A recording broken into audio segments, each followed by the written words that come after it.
Good evening, everybody. I want to talk a little bit about not only the importance of modern communication tools in today's activism, but also how these tools can make or break us depending on how we use them. Obviously, communication has been evolving for quite a few millennia, but we don't have nearly enough time to cover all of that, so we're going to focus on more recent developments. Although political debates had already been taking place for many years, the first televised US presidential debate wasn't until 1960 between Senator John F. Kennedy and Vice President Richard Nixon. Prior to that, listeners could only tune in on the radio. Interestingly, just the technical method by which this debate was communicated to the audience had a huge impact on how it was perceived. As illustrated by the Museum of Broadcast Communications, those who heard the first debate on the radio pronounced Nixon the winner, but the 70 million who watched it on television saw a candidate still sickly and obviously discomforted by Kennedy's smooth delivery and charisma. Those television viewers focused on what they saw, not what they heard. Studies of the audience indicated that among television viewers, Kennedy was perceived the winner of the first debate by a very large margin. The effects of watching the event on television changed the game so dramatically that candidates wouldn't agree to another televised debate until 16 years later, in 1976. The pressure was just too much.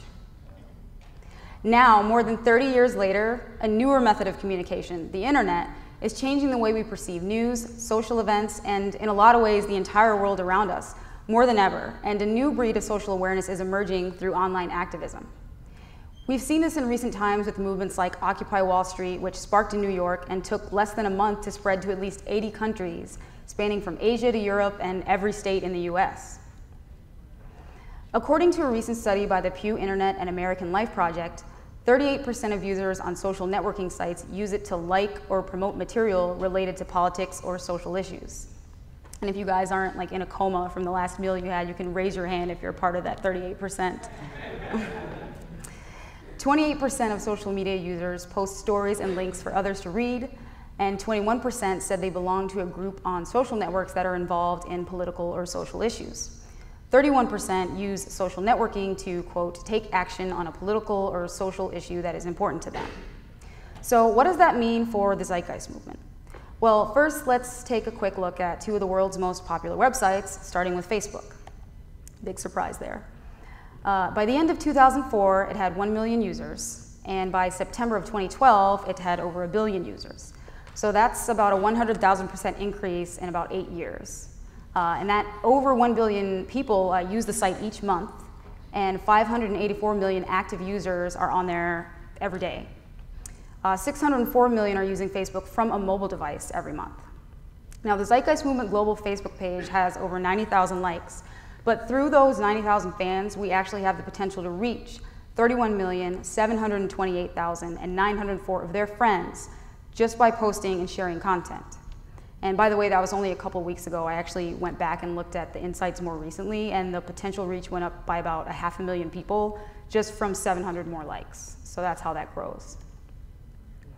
As some of you may know, the TZM official channel on YouTube has a total of more than 29 million video views combined across about 200 or so videos. But get this, 20 million of those 29 million views are of Zeitgeist Moving Forward. So the third and most comprehensive documentary of the series accounts for almost 70% of the traffic to our channel. So it's in a pretty good spot considering YouTube's the third most popular website in the world. More video content is uploaded to YouTube in a 60-day period than the 3 major US television networks created in 60 years. And over 800 million unique visitors are there every month. It's got over 4 billion hours of video watched every month, and 72 hours of video are uploaded to YouTube every minute. And 70% of that traffic actually comes from outside the US, and people watch 1 billion views a day on YouTube mobile. Unfortunately, about 80 gajillion% of the traffic is for Gangnam Style. But to be fair, a large percentage of those are actually probably mine. But nevertheless, the song is in Korean, and yet no one in any other part of the country seems to care, or no one in any other part of the world actually seems to care that they can't understand the lyrics. So I guess that does at least somewhat demonstrate my point that the internet, and perhaps music in this case, really does make the world a smaller place. No more competent necessarily, but smaller. That is, if you consider 225 million miles of fiber optic cable small. So why am I boring you with all of these statistics? Well, just 50 years ago, activists relied on rallying together locally. Today, with the click of a button, we can be in a TeamSpeak meeting with activists from all around the world. We have an online newsletter with contributions from various international chapters in different languages, and we can hop on a Skype for a one-on-one orientation with screen sharing. Our technology team keeps us up to date with news and information in applied sciences, life sciences, natural sciences, and social sciences through zeitnews.org, where content is posted and shared with thousands every day. And the TZM Global Radio Show helps members stay tuned in to current events and topics of interest in the movement, while also making an ongoing effort to engage new listeners. Of course, none of this is to detract from the importance of local chapter projects and street activism that exist and take place in a physical realm, as those are where bonds truly form and how changes really happen in the real world. The internet is just a tool that facilitates and in most cases significantly expedites the necessary communication and exchanges of information that make us as humans so eager to transform an idea from paper into reality. So in short, a lot of times we may be introduced to an idea online, or we may find out about it in person and then learn more about it online, but for the most part, it's when we take what we've learned and apply it to our everyday lives and conversations that change truly starts to become organic, when we put our ideas into action. But what happens when those actions become misguided? In August of 2011, after several days of looting in Britain, Prime Minister David Cameron suggested that the government should have the ability to turn off social media during riots. A Wall Street Journal article on the subject reads, "Thousands of online posts had planned mayhem more quickly than a police could respond." A member of Parliament pointed out that the police can close roads in emergencies, arguing, "We'd all survive if Twitter shut down for a short while during major riots." It goes on to explain, Robert Andrews, a reporter for the Paid Content UK website, asked Twitter users whether they'd prefer to keep the service available so they could chat about the television music competition, The X Factor, or let the service be closed temporarily so that fellow citizens like shopkeepers need not be assaulted, have their property and premises pilfered and trashed, and so that they need not live in fear. Though it was an admittedly unscientific survey, Mr. Andrews nevertheless reports that every Twitter respondent opted for The X Factor. He concludes, "So addicted are we to our electronic connections, we simply cannot bear to be parted for even an hour or two in the name of public safety while London burns." Hopefully you've figured out by now that the Zeitgeist movement does not condone violence. And if we could all rest assured that the sole reason behind certain officials shutting down social media would actually be for the aims of public safety, then maybe these Twitter users would have given the idea a little more merit.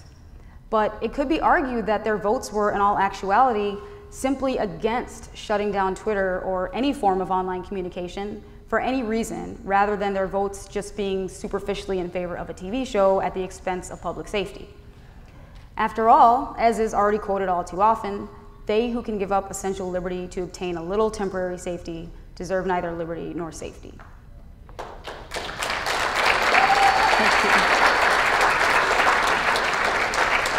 In other words, if potential threats, deemed so of course by a controlling party, become reason enough to shut down one of our widest reaching forms of communication, then it's only a matter of time before such threats, or rather threats of threats, are manifested in order to justify social media blackouts. As it stands, these calls are, and should be, primarily left up to the administrators of each individual website. In fact, as the article goes on to say, the big social media sites are able to draw reasonably clear lines between fighting crime and protecting free speech. Hundreds of Facebook staffers monitor posts around the world to enforce its ban against the service, using the service to plan violence. It closed down a third Palestinian Intifada page. Twitter bans direct specific threats of violence. It's up to us to use our communication tools responsibly.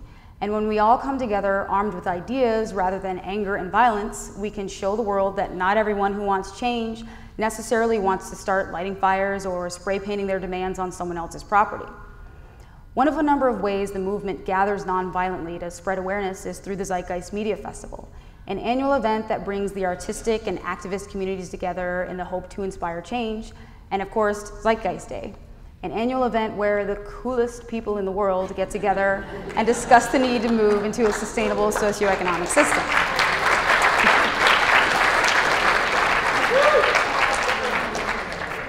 While the internet can obviously be a very powerful tool for communication purposes, it's no secret that it does have its drawbacks. For one, it could be argued that the human element is a bit removed by not necessarily being able to converse with people face to face. We see this on a regular basis anytime we witness a common exchange between people saying things to each other that they would never say to someone in person. I'm not going to mention any names.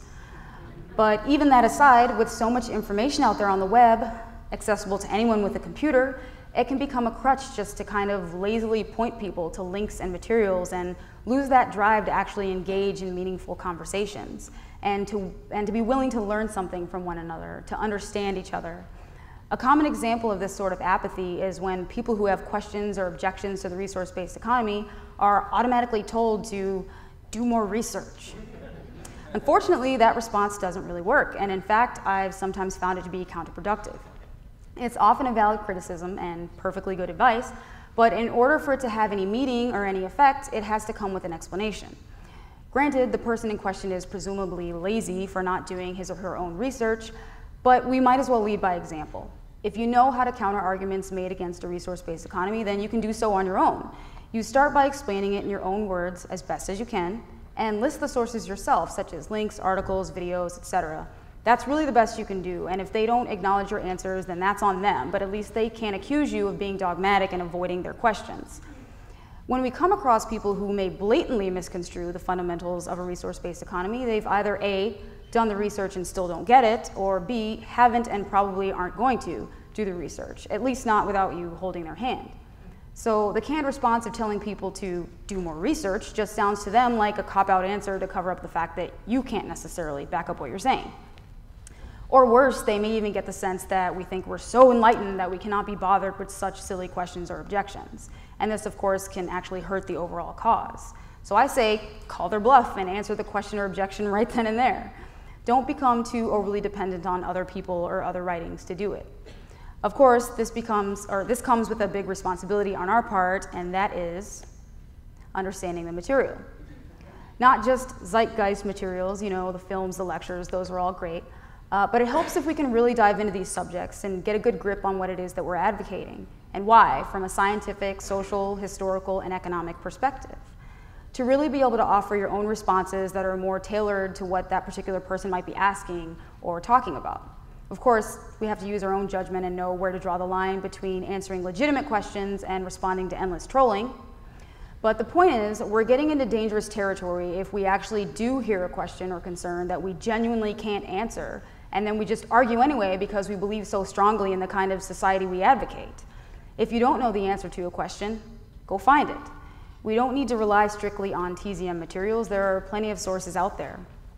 This kind of knowledge and participation would ultimately require, and thereby naturally develop, a more thorough understanding of the material within the movement itself, as opposed to just regurgitation of statements, facts, and information that at the end of the day lacks any real context to the listener. It is critical that if we are going to suggest to people that they do more research, we take it upon ourselves to back it up. For example, you might say, I disagree that humans are naturally greedy or that they naturally prefer competition. So-and-so studies show that we are naturally wired for empathy and cooperation, but this has been stifled due to scarcity. Look at these sources and tell me what you think. Also, can you point me to some studies that show humans are naturally selfish, instead of just saying, clearly you need to do more research? Or you might say, actually, I think you've misunderstood the resource-based economic model. It's not the same as using barter because trade and private property are naturally obsolete in a state of abundance. I think you will find such and such segment of Doug's or Peter's or whoever's lecture explains this pretty well at however many minutes in. Here are some other sources that explain it in more detail. What do you think of what this says about a systems approach in the last paragraph? Instead of saying, if you think RBE is the same as a monetary system, you obviously haven't done any research. Really taking the extra time to learn the materials and then sharing it with others in this way can be a very powerful approach for at least two reasons. One, it genuinely answers the question or concern, if the person is genuinely asking, and it can open a new line of discussion.